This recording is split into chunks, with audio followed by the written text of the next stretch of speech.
তাহলে বাধা দেবে কেন? তাহলে হিন্দুরা পশ্চিমবঙ্গে তার ধর্ম পালন করতে পারবে না। করুন, যত পারেন করুন, এর শেষ আছে।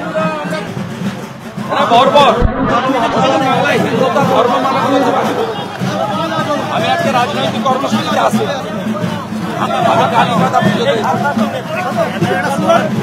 ধর্ম পালন করতে বাধা দিচ্ছে আমাকে। আমি হিন্দু, এতে প্রমাণ হয় নমস্কার বন্ধুরা, আমার নাম ধ্রুবজ্যোতি সরকার। মন্দির বাজারে বিক্ষোভের মুখে বিরোধী দলনেতা শুভেন্দু অধিকারী। দক্ষিণ চব্বিশ পরগনা রায়দিঘিতে পুজোর উদ্বোধনে গিয়ে বিক্ষোভের মুখে শুভেন্দু। মন্দির বাজারে বিক্ষোভের মুখে রাজ্যের বিরোধী দলনেতা শুভেন্দু অধিকারী। বিরোধী দলনেতাকে গো ব্যাক স্লোগান মহিলাদের। মথুরাপুরে কালী পুজোর উদ্বোধনে যাওয়ার পথে মন্দির বাজারে বিক্ষোভ। কেন্দ্রীয় বঞ্চনার অভিযোগ তুলে বিক্ষোভ এলাকাবাসীর একাংশের। তৃণমূল নেত্রী রেখা কাজীর নেতৃত্বে বিক্ষোভের অভিযোগ।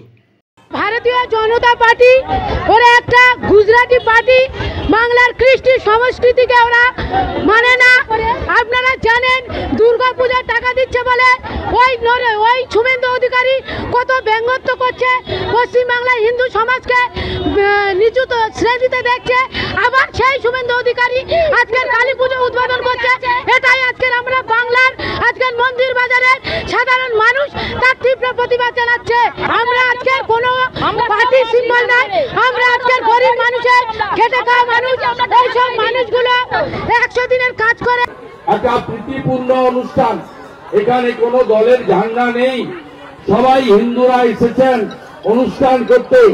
আমি একজন হিন্দু হিসেবে এসেছি, আমি আমার পার্টিকে ভোট দাও এ কথা বলতে আসিনি, কাঁধে করে ঝান্ডা নিয়ে আসিনি। আমাকে আজকে রাস্তার উপরে আটকানোর চেষ্টা হচ্ছে, গাড়ির সামনে দাঁড়িয়ে পড়ছে, গাড়িতে এসে ধাক্কা মারছে। আজকে বলুন, আমি ধর্ম পালন করতে এসেছি, আমি আজকে বিজেপি করতে আসিনি, আমি আজকে ভোট চাইতে আসিনি। আজকে হিন্দু ধর্ম পালন করতে আসছি, বাধা দিচ্ছে কারা? আজকে হিন্দু ধর্ম পালন করতে আসছি, মায়ের দর্শন করতে আসছি, বাধা দিচ্ছে কারা? আজকে ভারতবর্ষ হিন্দুস্তান। আজকে যদি আমার মতো আমার সঙ্গে 20 জন সিকিউরিটি থাকে, আমি লিডার অব অপোজিশন, আমার পদমর্যাদা কিছুটা হলেও আছে আপনাদের আশীর্বাদে। আপনারা তাহলে কোথায় আছেন? আমি চলে যাব, পুলিশ চলে যাবে। আপনারা কোথায় আছেন আজকে? আজকে হিন্দু শক্তি দক্ষিণ 24 পরগনায় কোথায় আছেন?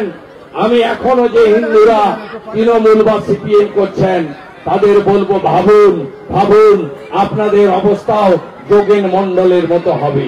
সবাই ভালো থাকবেন, ধর্ম পালন করবেন। আমি আবার আসবো, জগদ্ধাত্রী পূজার পরে আসবো, সেদিন ঝান্ডা নিয়ে আসবো।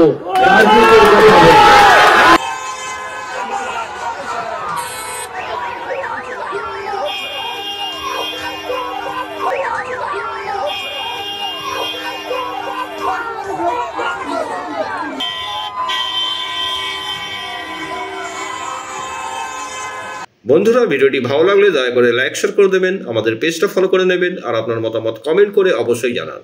ধন্যবাদ।